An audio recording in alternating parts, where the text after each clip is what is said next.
everything you've said tonight, no, is I'm sure they're listening to it, no.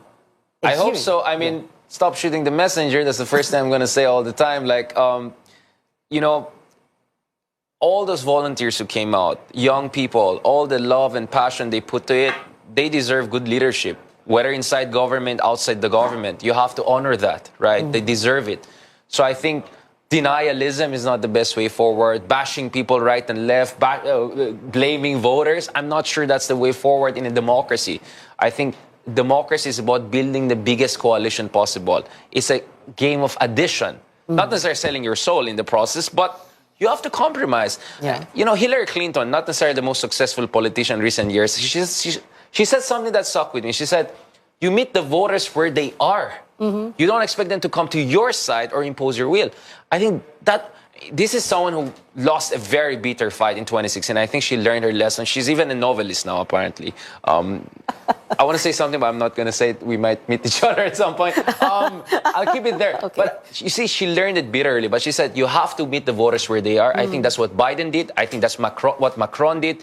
You see, populists, authoritarian populists, are not invincible. They have been beaten in France recently. They were beaten in America the other year. So we see that if you play your cards well, if you meet the voters where they are, if you're less judgmental, less cancelish, you might build in other big words, enough base. Meeting the voters where they are, not scolding them, not saying, not lecturing you don't know them enough, I will educate you. Or, ganon. Never start with, I will educate you, or you're not educated enough. Those kind. I'm a teacher, so for me, the best method is Socratic method. Make people realize on their own whether there's certain contradictions. Don't tell them. Don't talk at them.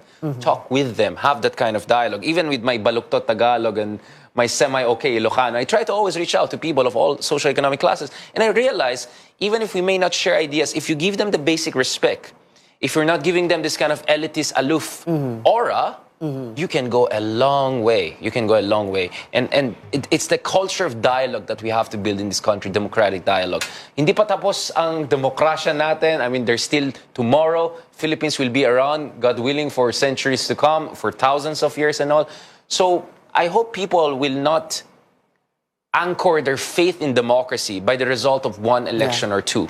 As disappointing as this may have been for Leni's supporters, you have to have a long view. You know, you have to look at the long-term future. And at the same time, take inspiration in some of the gains you have made in the past month or so. There's still a lot of people who believe in Leni and a progressive change. And you know, 10 million for a president.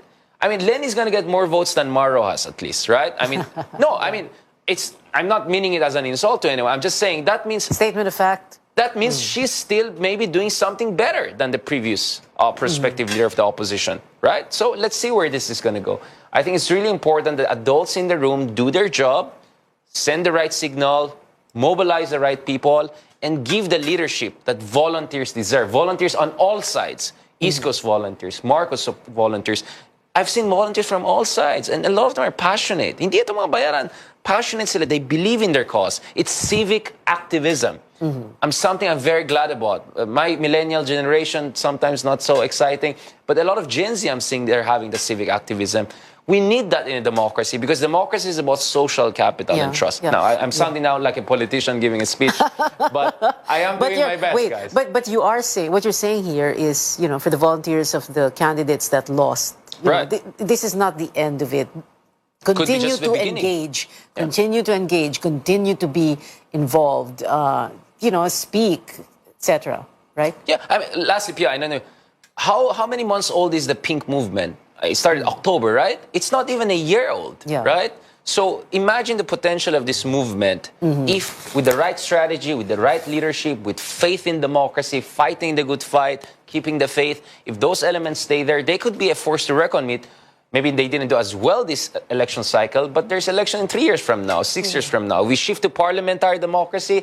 It could be elections every year, depending on vote of confidence. You know what I'm saying? And these are the things.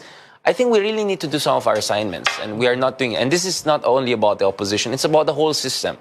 We have had a very flawed, dysfunctional democracy for so long. So many people are just desperate for change. We have a lot of homework to do. But